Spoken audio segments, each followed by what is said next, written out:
Hi, this is Jeremy Kellett, Director of Recruiting here at Oakley Trucking, and I'm your host for this podcast. This is the Oakley Podcast, Trucking Business and Family. We are bringing you another episode here from our North Little Rock studio, which I might add is pretty nice. And today, we've got a topic here that is discussed constantly at Oakley Trucking.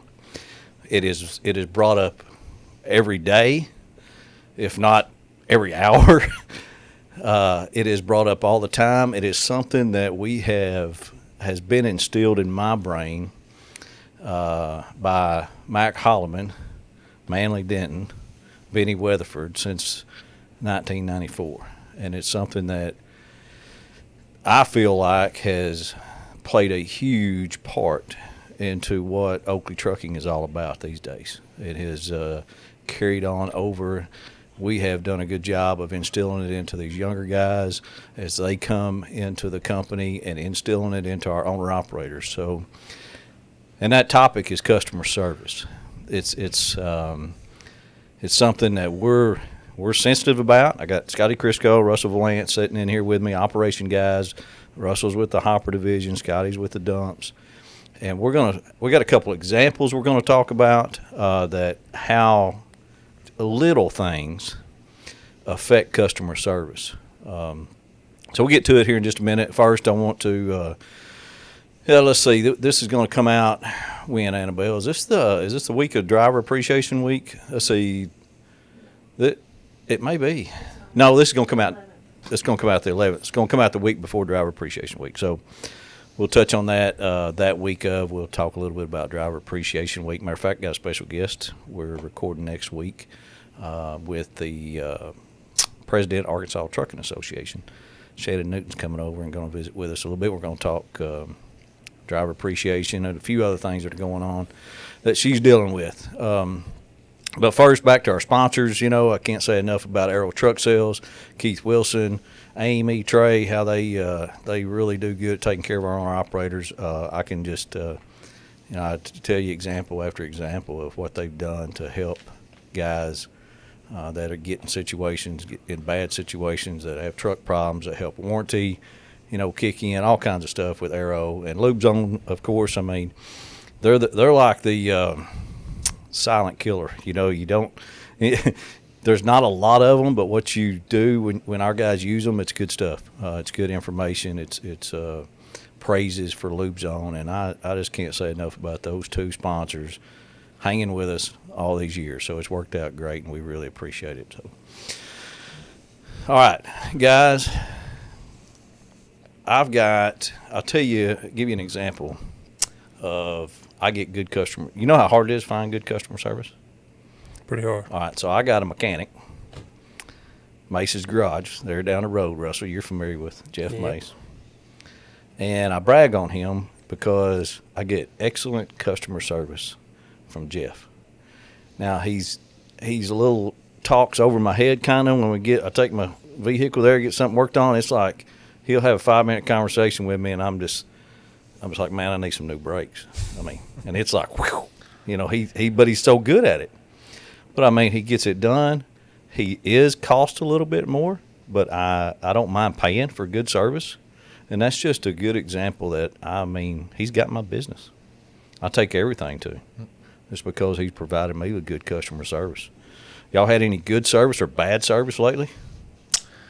Yeah, I think we went out to a local restaurant down there in Saline County, as a matter of fact, just a couple nights ago, and got some pretty poor service. In our industry, and what Russell and I deal with every single day, where you can sell one of two things. You can sell price, or you can sell service. And I don't like selling price. And if we sold price, and if that was our product, then we wouldn't be able to afford to pay our owner operators what we do. Yep. So, there's a lot of things that goes into us securing or booking a load. I mean, when you think about it, there's a trickle-down effect. Somebody hundreds of miles away has a product that they need to sell to another customer, probably hundreds of miles away. That transaction has to happen. Then, from that point, they have to decide, well, who's going to bring that material from point A to point B. So they may go out and shop, and they're probably going to get what they pay for. I know they'll get what they pay for if they come to us, but there's a lot of work that goes into that. So there's a lot of trust. Somebody is entrusting us to take care of their baby being the material that they've sold during their transaction, to get it delivered. And then, you know, us out here on the floor following through on the transaction, and the driver essentially finishing the race, running across the finish line if you want to. Yeah, it's well, just like I was talking a while ago, how it's been instilled in us since day one. I mean, how long you been here, Scotty? 11 years. Russell, Lee? 20 years. Congratulations. So y'all know, I mean, how important has customer service been since the day you got here? It's, you know, it's the number one thing. It supports all of us, our families, our drivers' families. You know, without the good service, we don't have the customer, you know, and they're looking for, like Scotty said, they're wanting it loaded when they want it loaded, and they want it delivered when they want it delivered. And that's what we have to do. And that's a whole lot easier said than done, because there's a lot of factors that play in part to this providing good customer service, and a lot of moving parts that's got to add up. And it can be the simplest of things that messes it up, you know, whether it's a communication from a driver, whether it's a communication from a dispatcher, whether it's putting a load in a computer, got the wrong pickup dates, whatever. Things happen. But I think more than anything, I want our audience to know from this episode, I want them to know, especially our owner-operators, specifically talking to those guys, that they're representing us out there with everything we promise to these customers, and we sell, and we go in these offices, and we go in these high-rises, and we take these people out, and we try to get their business, and it is very difficult to get. And I want our owner-operators to see that whole process, you know, from making phone calls to trying forever to get your foot in the door, and then you get your foot in the door, and then something happens that messes it up.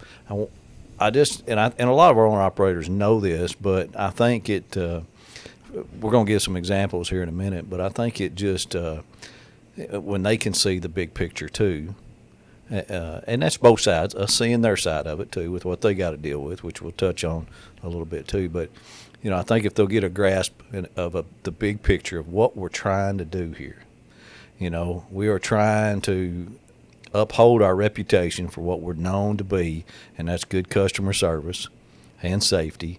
But it's not as easy as it sounds, you know, to pick up a load from point A and take it to point B and get it delivered on time. Sounds simple, but why don't y'all tell us a little bit about what goes into the front end of that?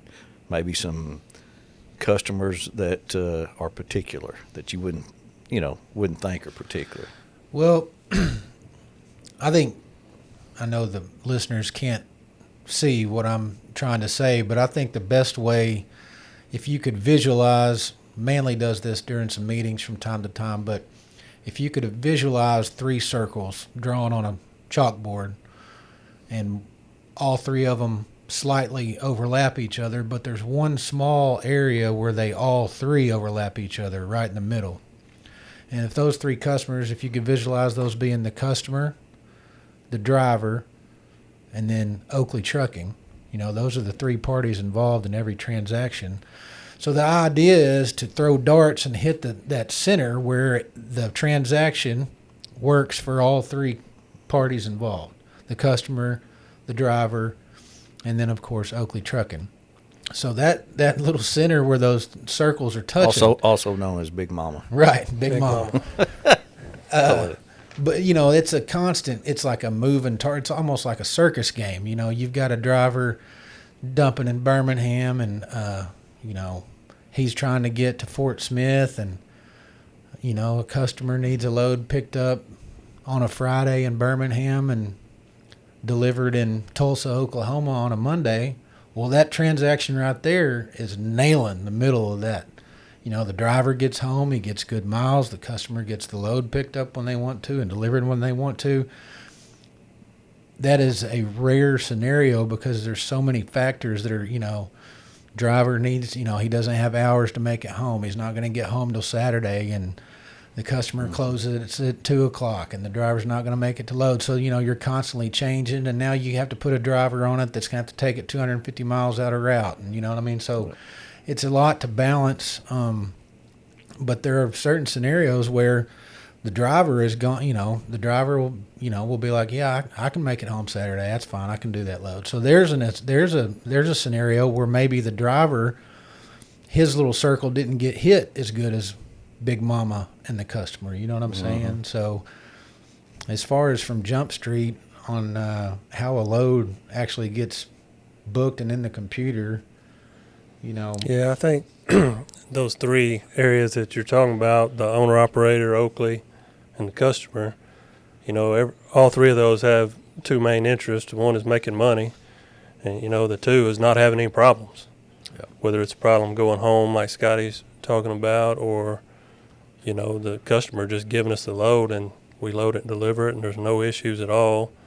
That's what we're interested in too. Nobody wants to deal with problems, but at the same time, making money for all three parties is important. And we deal with problems every day when we come in this place. Yes. That's our job. That's part of it, is problem solvers. But let's give some specific examples of maybe a customer failure where we failed. I had one. Let me see. Oh, I used this in orientation the other day. The loads that were out of, Nick was working on out of Alabama, going to the Carolinas. You know what I'm talking about? Mm-hmm. So it's just a lane that, we've been chasing for a while. And I think sometimes the younger dispatchers, and especially the drivers, because, they're not in here seeing, sometimes it takes a long time to catch that fish. You may be working on a lane that another carrier is hauling. You may be working on that lane for weeks, months, or we even longer. How long were we working on that? Oh, months, since winter, since January. And it's not huge volume, but it's a few loads a month coming from an area where we tend to have a good number of trucks going to an area where we need a good number of trucks. And, the deal gets secured. And the problem with the receiver is they're kind of a small operation, so they are extremely particular about their delivery dates because they don't have a lot of bin space and whatnot.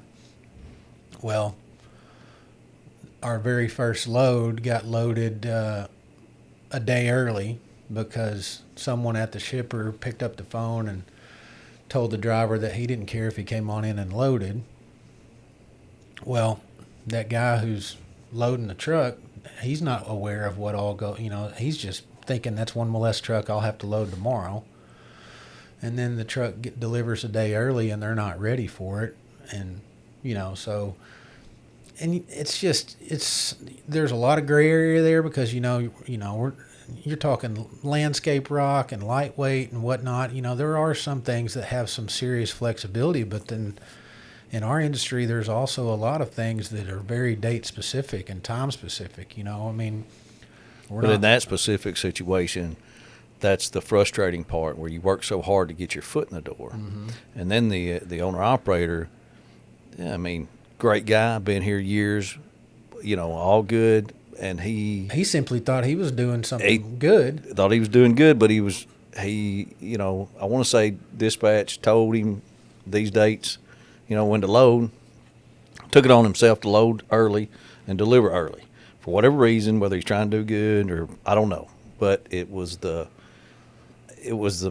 specific requirements that had to be done by the customer that we didn't get done. Mm-hmm. And we don't look at it, we can't look at it as it was the owner-operator's fault because he's rolling in there with Oakley decals all over his truck and pulling our trailer. And the customer, all they care about is Oakley screwed this one up. I give them the first load, and they screwed it up.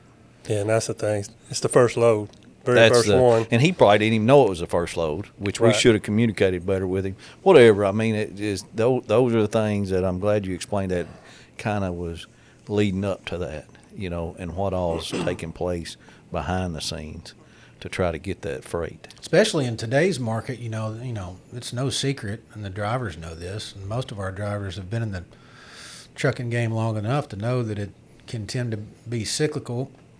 But, today's market is competitive currently. We've got lots of competition. They're knocking on our doors, and we're knocking on theirs. So,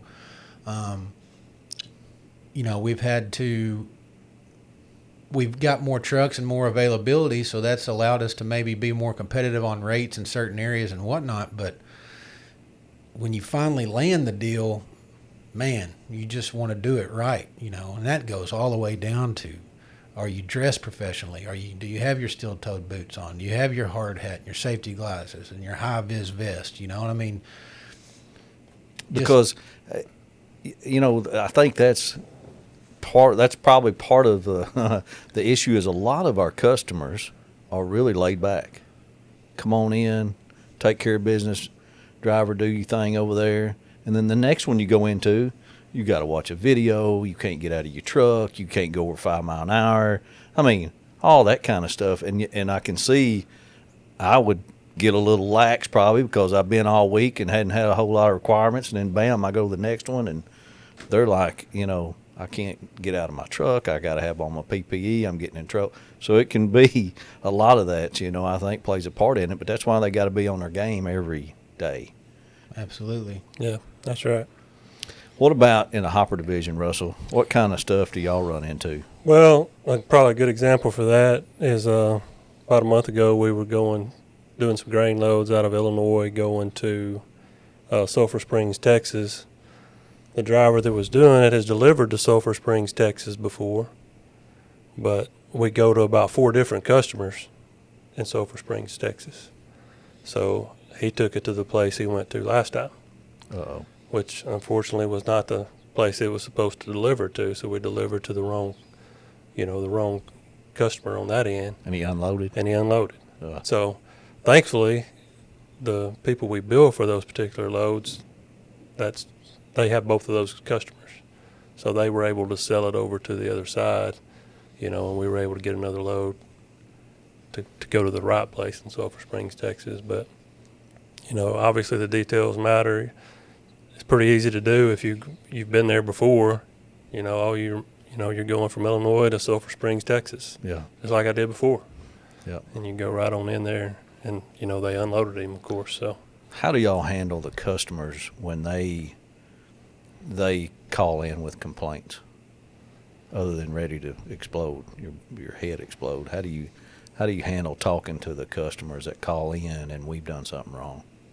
Well, probably the first thing, you just got to listen, hear them all the way through, and try to sort out where the issue really is. Is it something we did, or is it something they left out, they didn't tell us?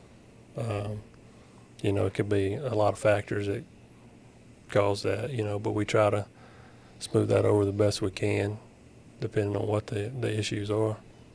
I think, Russell makes a good point. A lot of times, and not just with dealing problems with customers, but, as at home, I've learned over the years, I'm not wise, but I have learned sometimes it's just good to listen and, let them get it out. And then you also got to realize that at that point, even though, your blood starts to boil because you can't wait to get off the phone and talk to the dispatcher or whatever, you also got to step back and realize that at that current moment, you're really only hearing one side of the story. Do your research, get all your facts straight before you, decide to rebuttal or have to say whatever you need to say. Sometimes, a lot of times customers they'll get to talking and be like, oh, you're right. Here's that ticket. I got it, or here's the truck, So, but yeah, Russell's right. Just listen, hear them out. I'll give you a perfect example of one that happened today. We do some loads out of Alabama going over to a facility in Louisiana. We typically do 1 to 2 loads a week. Well, this past week on Friday before Labor Day, she had asked me for a delivery on Tuesday, Wednesday, and Thursday. Well, she calls me this morning on my way to work. So 3 deliveries. She says, "Hey, my 4th truck just showed up." I was like, oh. So immediately, the way my brain works is like somebody in the office put in an extra load and didn't tell me. No, it was me. I called Garrett and said, "Hey, look in there and see who built those loads." And I'd built all 4 of them. So I got fat fingered. I had to call her back and be like, "Yeah, I made a mistake and I'm sorry. Let us, if we need to." And she ended up, "No, that's fine. Go ahead and bring me 2 more for now." So sometimes you just listen; they'll just keep ordering. I mean, like you said earlier, everybody makes mistakes. And I know a lot of times though it can be more serious, like on the pneumatic side.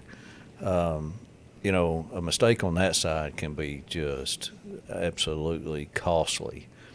Plus all the I wish we had a pneumatic guy in here, but all the paperwork they have to go through, all the what was it called that they've got to fill out. The manifest. It's this when we screw something up. Oh, the NCRs. Yeah, the NCRs, and they want an explanation of everything. They want to know what action we took, with the driver. They want all this stuff. I want to see your safety manual. I want to see your handbook. That stuff can get deep now. Absolutely. Real deep when you're talking about in the pneumatic side. But I'd say some of it in the end dump hopper too. It can be very costly with what we're trying to do here. And I think, we're talking about some of these problems. We do 99% of the stuff right. Our owner-operators do 99% of them right. But it's that one that you do that, man, they just cannot forget. They can't forget it. Yeah, they always remember. Everybody remembers the failures and the bad stuff more so than the good. I want to touch on. I want to go back to one more. Scotty, do you know about this? I can't remember who told me about this one, but it was unloading at night, and we were able to leave the paperwork there. We could dump, but nobody was working, but they were letting us come in at night. You familiar with that? Yeah, then we got kicked out. There's fortunately, we didn't get completely kicked out. They just limited us to daytime deliveries only. But and some of this, sometimes some of this probably comes from dispatch, and not, us not being thorough in our communication with the driver. But listen, and we are in the dry bulk industry. So to any of the owner operators listening, whether you've been here 6 months or 6 years, anytime you don't have a scale ticket in this industry, that is a major red flag. Yep. Because I would say 95% of the loads we haul are on a per ton or some sort of weight basis. So this particular facility just needed a copy of their scale ticket, and we were having trucks deliver and dump without scaling. So they don't have good record of inventory on what they have on property, much less how much they owe the vendor they bought it from. So we would have, during the day we're going in. Somebody's there. Mm-hmm. We're getting a scale ticket. Right. Leaving them a copy. And then the driver's turning in a copy. Well, so at night you're saying they let us come in with the requirement of, hey, you got to leave a copy of the scale ticket. I think it was a scale where you can, it has a kiosk and you can print your own. Okay. And I think there was personnel running around just, probably telling trucks to come on back and unload and whatnot, and guys were unloading and not getting scaled. And then if they did scale, we weren't leaving a copy of the outbound ticket. And, and that, man, it just goes back to, it's nice to have facilities that will let you dump after hours, especially on the outskirts of Atlanta, because who wants to drive through there during the middle of the day, Well, and that's just an example of one or two guys do it wrong and then mess it up for the rest of them that would love to go in there and unload at night and continue on with their day. That's just a prime example of that. That can be frustrating. And, then I don't know, customer, and it looks like we're not, we can't do our job like we should. So thank goodness they just cut us off at night, not completely out. We were visiting with a little bit earlier, Russell. This got my attention. I don't guess I really realized how much of that happened. Explain to our listeners what I'm talking about, Russell, with the loading and the Transflow and stuff. So we have not a lot. We have a few on the hopper side. I don't know if they do on the dumps, and I know the pneumatics have quite a few, to where the drivers have to swipe in real time when they arrive to a facility. Swipe what? They're in the Transflow app, or geotabs. They swipe showing they arrived, and then they get loaded, and then they swipe again as they depart, arrival and a departure. Same thing on the delivery end. You have to do it when you arrive to the customer to deliver. When you depart, complete the load. And I guess what some drivers are doing is they're going in and they just double swipe, I'm here and I'm departing, when they're actually in real time still there and not left. So those companies, they have people that's all they do is track loading and unloading times, basically. So if you don't do that in real time, they send us a report saying, hey, you're not doing this, which, back to the customer service, we're not providing that service that they want. So it just gives an opportunity for someone else to knock on that door and say, hey, we'll do that. If Oakley's not going to do it, we'll do it. So some customers have access to this technology that can see real time when our guy's loaded. Yep. Their facility, he loaded at it, and then he's left. Yep. And then on the other end, when he's delivered, that's right. Our customers have the ability to see that stuff. Yep. And then they know, hey, then they grade us on it. Yeah, they can look in there and say, hey, it took this guy an hour and 15 minutes to load, took this guy 30 minutes, and they track all those stats on that, and what they do. Do they grade us on that or something? Yes, we get a grade weekly on how we're performing. But it's important for them for some reason, so we got to make sure that we're taking care of that. It's just a push of a button. I mean, accurate information. Yep, they want accurate information, and to know when their loads are loaded and when they're delivered, and how long it took. Not to dogpile on that, what y'all just talked about with the geotab, and this is slightly off subject of customer service, but the replying to your messages on time is so important, even for the driver himself, because I ran into a situation today. We have a dispatcher out, so I went through his settlements. I made sure they were correct. I made sure the deadhead was correct and whatnot, but I also wasn't aware of what exactly the drivers, when you're not dispatching a truck week or day in, day out, you're not really in tune with what he's been doing. So I'm going through settlements and I see, his settlement looks right. He's got a couple loads on there. Send it through. His paycheck was low, and he called just a few minutes ago and he said, well, there's 2-3 loads on there that wasn't on my settlement. So I went back and looked, and what had happened was he didn't reply to any of the messages until he got done on Monday. So when you reply to those messages on Monday, even for loads he did on like Wednesday and Thursday, it shows in our computer that you loaded them on Monday and delivered them on Monday. Loaded them on Monday and delivered them on Monday. So therefore they didn't fall in our date range on his paycheck. They were going to be on the following week. Right. Yep. So he missed a handful of loads on his check. Cost him money for that week. Mm. Yeah, so replying to those messages is... I catch some of that too when guys are their last load of the week and they might be off for a Monday and Tuesday for whatever reason, and they didn't complete their last load before they went home. It's just sitting in there in limbo unless we go in and catch it beforehand. I didn't mean to get us off on a rabbit hole there. No, because that's exactly what, Kobe had sent me some bullet points on talking about some stuff on this episode, and he said scanning paperwork and as soon as you're unloaded. We need to be able to provide in-house customer service to our accounting team. So that's a whole nother. Oh, yeah. And that's important to those girls and important to us, too, because if everybody waited till the last minute to send them in, they've got, 25 to 3,500 loads that they have to bill in a week's time.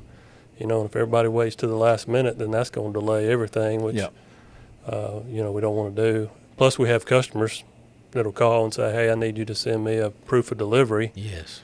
And we can't send it immediately like they want because the driver hasn't scanned in the paperwork. And then that's going to cost the driver time because it's dispatch. We're going to start hollering at the dispatcher, hey, I need you to get the driver on the phone. He needs to pull over at his next exit and scan in this paperwork. And, and then, Yeah. So, he could have done that when he dumped, and it's just better for everybody involved to reply to your messages. When the load is delivered, go ahead and scan in your paperwork. Well, I think it's an eye-opener to a lot of them that, like I said, customers see this stuff. A lot of them, not all of them, but a lot of them use that technology to know how long it takes to get loaded at the facility, how long it takes to get there, how to unload, are we on time, all that, and then grading us. And I'm like, oh, my gosh, that's what our owner-operators need to hear. And in the paperwork, that's a whole nother episode. And you got to scan all the documents. All the documents. Like Scotty was talking about on the scale tickets, we end up, driver doesn't turn in a scale ticket, we're having to chase it till we get it. And sometimes that takes more than a few days before you get the right person.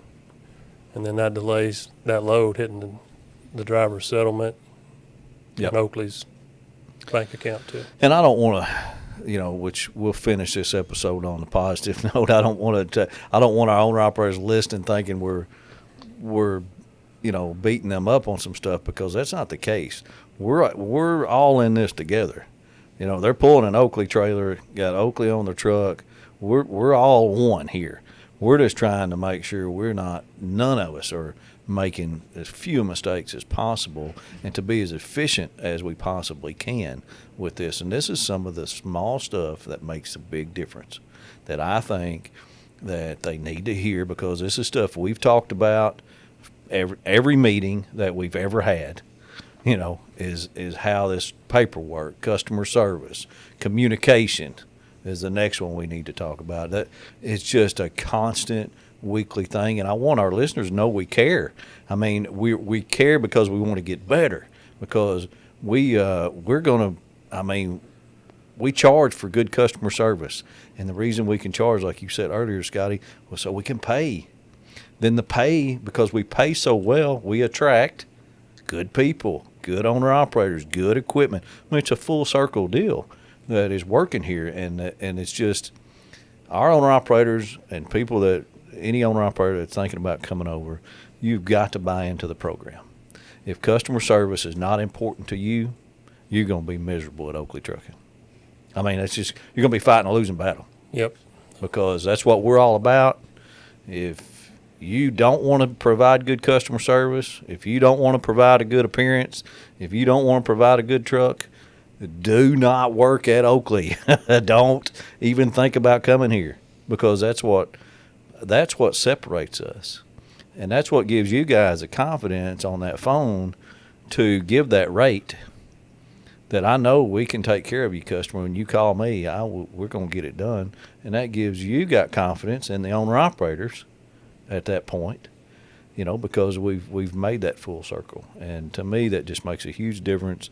I would hate to know that I worked at a trucking company that had a bunch of people that didn't represent the company well, the trucking company. Had a bad reputation. All that, man. I'm so thankful to be working at a place like this, that we got confidence and we got good people in the office, good people in the trucks, and we're able to provide that top tier level service. And a lot of moving parts that go into it. Yeah, I say it all the time. It's this is the big leagues here. Yep. You come over to Oakley. I'm not a Yankees fan, but you kind of look at the Yankees, and they got the pinstripes and the shaved faces, and I remember when Johnny Damon went to go play for him, and he had to cut that long hair, and Yeah, that's right. But that's kind of how we are, and like you said earlier, like Russell and I can get on the phone and tell a customer with the utmost confidence that we'll get the job done because we know that, you know, the truck drivers, the players on our team are top notch. Yep. So What's some simple communication failures that have cost us? Examples. Well, I kind of had one that happened this morning with a driver. He was coming out of the house this morning to go to work. Had to be in a particular place in Georgia at 9 a.m. to load this morning. That's his load time. They're very specific on their load times. You know, they schedule them out for the entire day every 2 hours, and if you miss a load time, it causes backups for that customer for the rest of the day. Well, you know, he left the house. I don't know if he left on time or not. I believe he probably did, but he got stuck in some traffic. And the driver didn't call us to notify us, you know, give us that communication that we needed so that we could call the customer and say, hey, man, you know, I've got a guy that's going to be late, so they can make some adjustments on their end. Instead, we find out, you know, that our guy's 2 hours late. From who? From the dispatcher. Jack had called the guy, and because he saw where he was at on the map on the geotabs and realized he's running behind. So he calls him, and the driver had run into some issues. But, you know, the problem with that is not, you know, it's not good that we missed our appointment time at 9 a.m., but the even bigger issue is that, you know, we didn't get that communication so that we could communicate with our loading customer and say, hey, we're going to be running a couple hours behind here. We're stuck behind an accident or whatever it might have been. But all right, I'm going to put myself in the owner-operator's shoes. Well, y'all got that stuff. You know where I'm at, that geotab. You can look on it and see where I'm at. How do y'all respond to that? Well, there's a lot of truth in that. We can look in there and see, but, you know, we don't know what's going on. You know, we don't know if the driver's sick, not feeling well. You know, we don't always see the traffic situation. Not to mention we have multiple drivers that, you know, we're trying to keep up with from a dispatcher standpoint, you know, anywhere from 30 to probably 60, you know, on certain boards. So, you know, without that communication, we don't always see that, you know. And I think that's where I was. And there's you know, we're looking at, you know, Scotty and I are looking at hundreds of drivers from our standpoint. Well, that driver's only got one person he has to call, and that's his dispatcher, and say, hey, I'm running late, you know, for whatever reason. And we can communicate that with the And that's what I was trying to get at to ask that question is it's a whole lot simpler if he just make a phone call than it is for you trying to monitor all those, you know, where their whereabouts, where they're supposed to be. I mean, that's not as simple as it sounds to somebody outside in the truck. Well, you know where I'm at. I mean, you can tell I'm late. Well, to me, that's not the right attitude. If we're not hearing from you, we you know, from dispatch standpoint, if we're not hearing from the driver, then we tend to assume that, and assume is a terrible word inside this office, but by human nature, if we're not hearing from you, then we take your own time. We tend to think everything is going okay.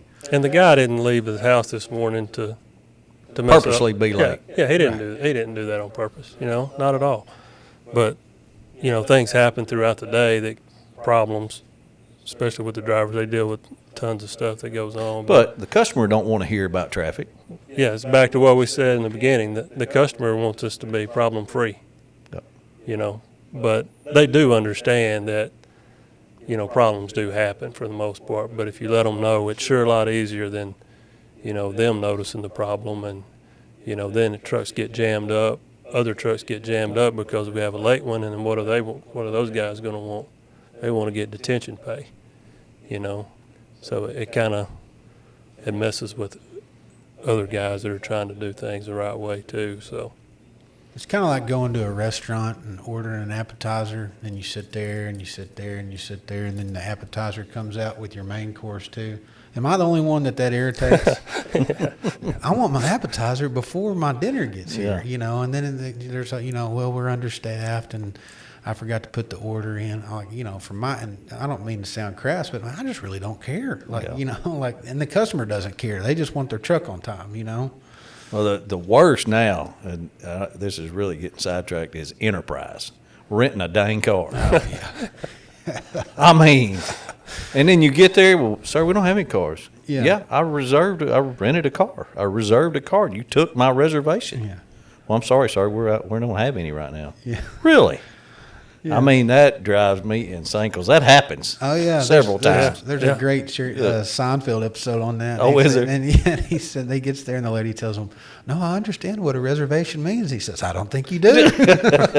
Yeah, evidently not. I know, man, but it there's just so much to cover when it goes to customer service, and I think plant rules are a big deal. We touched on that a little bit earlier on it, and I gave this example a couple of weeks ago. One of our customers over here across town in Little Rock, North Little Rock, those people over there were having a fit because our owner-operators were going in there and they were rolling a stop sign, and they were going above 5 miles an hour. Now, Annabelle looks at me like, "Is that a problem?" And that's what typically most people think. Roll the stop sign. I'm going above 5 miles an hour. I'm sorry. But in the customer's world, that safety man that manages safety on that facility, that's his life. That's what he gets up in the morning to make sure everybody abides by the safety rules at my facility. And we had to get to the point where we were bringing the owner-operator in the office before he went over there and loaded and have a face-to-face of, hey, you can't roll a stop sign. You can't go above 5 miles an hour. There might have been more to it than that, but that was the gist of it. And we had to bring him over here and tell him that until we got back into good graces of that customer, that safety man over there.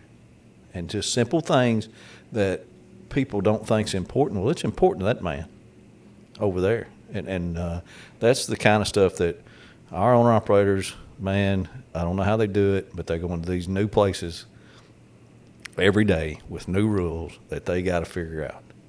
And not all the time being received. Truck drivers, I mean, some people just try to get them riled up. But it's tough when they got to do that. We've had some instances with trains lately, and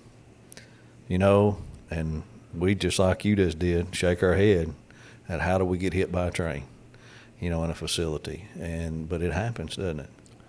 Had two in one day. I think it happens because of things like what you just said. The 5 mile an hour, that seems ridiculous. The rolling through a stop sign, as long as you're slowed down real good, that seems like, come on, that's not that big a deal. But then you step back and you think about it like, well, if you don't draw the line in the sand, then 6 miles an hour becomes 8 miles an hour, and 8 miles an hour becomes 12 miles an hour, and rolling through a stop sign becomes, I didn't stop at the stop sign and I got hit by a rail car. You know what I mean? So Yep. you just, you got to tuck your shirt in and do things right. You got to be strict, and we just got to abide by it. And it's just, there's always eyes watching.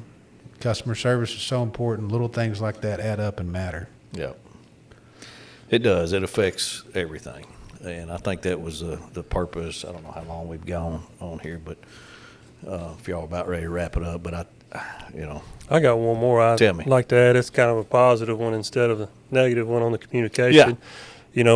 We're big on the weights. Like Scotty mentioned, we're paid by the ton in most every case of load we're hauling. So Ed Robeson, been here for a while, does a good job for us.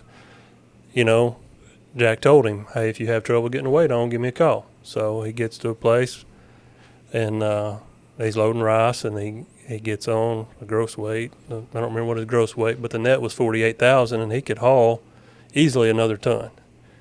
So he calls Jack.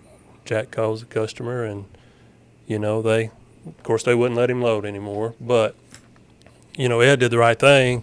Ed stepped up and called us and let us know, and then we can make the phone call.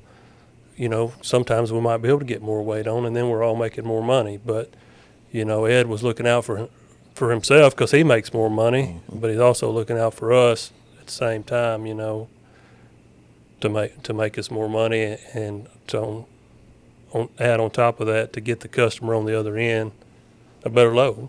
Yep. They want as much as they can get too in most cases. So, that was more of a positive than a negative on that one. I've got one more here, Jeremy, and if this was actually occurred before I even came here. I think Russell was working here, so I wasn't part of this transaction. And if this story's been told on a previous podcast, then y'all can just cut it. But Shane Smith was, we've got notes here. It says, give some examples of giving where drivers have given good customer service that have led to a long-lasting relationship. Well, Shane has an alloy customer, and they called in a bind back in, 13, 14 years ago. They needed a truck to load in somewhere in Pennsylvania to Arizona. Yep. And they needed it like in 48 hours or something. Yeah, it was a really short amount of time. I don't remember the exact, but I know that one guy obviously couldn't do it. Couldn't be legally done. Couldn't be done. So I think we staged 4 trucks, maybe 3 to 4 trucks along that route. So the guy loaded in Pennsylvania. He took it as far as he could, and I forgot what state the second guy got it, and he gets it, and he takes it as far as he can with his hours. So they're swapping dump trailers. Swapping dump trailers the whole way. And the load itself in that trailer really never stopped more than long enough for guys to hook up to it. But, we jumped through a lot of hoops in that case, and we got it done for the customer. We got it delivered when they needed it. I don't know how many states are in between there, several states it had to go through. So there's an example of a handful of drivers who went out of their way, because I'm assuming in order to be in position and have your 10-hour break in, there's a good chance that you got short-hauled that day before you started your 10-hour break. Not to mention you lost your trailer, which I know is a big deal to the drivers once they get used to a piece of equipment. They all lost their trailer. They was all so. Anyways, that customer still, and that customer still sends us loads every month. Awesome. So we've got so many of those praises. I was just talking to one of our owner operators up in St. Louis this morning, and he was telling me how him and another owner operator, they delivered 300 tons of something material to this customer, and he was telling me, he said the guy bragged on them, said they did so good that customer ordered another 300 ton from St. Louis terminal.